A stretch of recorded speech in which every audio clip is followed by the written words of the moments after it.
बिस्मिल्लाहिर्रहमानिर्रहीम। अस्सलाम वालेकुम। आज हम बनाने जा रहे हैं आपके लिए बहुत ही आसान और बहुत ही नरम सॉफ्ट बिल्कुल रुई जैसी रसमलाई की रेसिपी।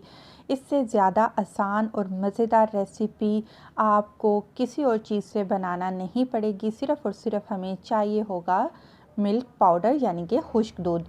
तो सबसे पहले हम दूध तैयार कर लेते हैं। 1 लीटर मैंने दूध लिया है। ये आम नॉर्मल जो गाय भैंस का दूध है वही है। आप चाहें तो डिब्बे का दूध इस्तेमाल कर सकते हैं। मैंने 4 खाने के चम्मच चीनी ली है और इलायची, क्योंकि इसमें ज़्यादा डलती है, ज़्यादा फ्लेवर इलायची से आता है, तो 6 से 7 आप इलायची ले लीजिए और इलायची का आप मुंह खोल लीजिए। और ये जी डाल दी हमने इलायची और चीनी डायरेक्ट दूध में। अब हमने सिंपल करना कुछ नहीं है, बस फ्लेम को थोड़ा सा मीडियम पर करेंगे और इसको उबाल आने देंगे, क्योंकि हमने इस दूध को यानी कि ये अगर 1 लीटर दूध है तो हमने इसको 750 ml पर लाना है। 1 कप हमने इसमें से दूध को खुश्क कर लेना है। उबाल आ जाए तो जो मलाई आए वो इसी में मिक्स करते जाएं और वक्फे वक्फे से चम्मच हिलाते जाएं और 1 कप दूध आपने इसमें से कम कर लेना है, खुश्क कर लेना है। यहाँ पर एक बाउल में मैंने खुश्क दूध ले लिया है, किसी भी ब्रांड का ले लीजिए। मैंने नीडो का इस्तेमाल किया है और इसमें मैंने शामिल किया है 1 चाय का चम्मच बेकिंग पाउडर। सोडा मत डालिएगा, बेकिंग पाउडर डालिएगा। और 1 चाय का चम्मच भरकर मैंने इसमें मैदा शामिल कर दिया है और जो कि बाइंडिंग में इस्तेमाल होगा। आप घी और बटर ले लीजिए 1 खाने का चम्मच।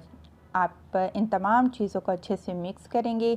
उसके बाद आप डालेंगे अंडा। ज़्यादातर गलती हमारी यहीं से होती है कि हम अंडा डायरेक्ट एक से दम डाल देते हैं, लिक्विड बहुत ज़्यादा पतला हो जाता है तो रसमलाई नहीं बनती। थोड़ा थोड़ा सा अंडा डालिए और अच्छे से मिक्स करिए, तभी तो आपको पता चलेगा कि अंडा हमने मज़ीद और कितना ऐड करना है, क्योंकि हम इसमें दूध वगैरह तो या पानी तो शामिल नहीं करेंगे। जो बाइंडिंग होगी वो अंडे से ही होगी।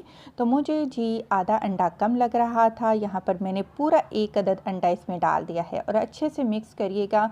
और मेरे लिहाज से ये बिल्कुल काफ़ी है, ज़्यादा मत डालिएगा अंडा, वरना ये जो मिल्क पाउडर है वो बहुत पतला हो जाएगा। हाथों से मिक्स करें और इस तरीके से थोड़ा थोड़ा टेबलस्पून के बराबर बैटर लीजिए, अपने हाथों में अच्छे से इसको दबाइए और इस तरीके से आप प्रेस करिए और टिक्कियाँ बना लीजिए और कवर कर लीजिए चारों तरफ से। और हमारी ये 6 अदद टिक्कियाँ बनकर तैयार हुई हैं।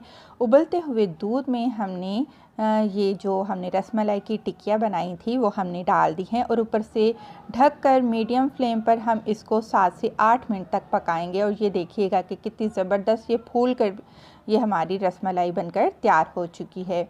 और देखने से ही पता चल रहा है कि ये किस कदर अच्छी रसमलाई हमारी फूल चुकी है। मैं आपको दिखाती भी हूँ, ये देखिए कितनी ज़बरदस्त, कितना अच्छा इसका टेक्सचर लग रहा है और देखने में बिल्कुल परफेक्ट है और खाने में तो ये है ही बहुत ही ज़बरदस्त और मज़ेदार।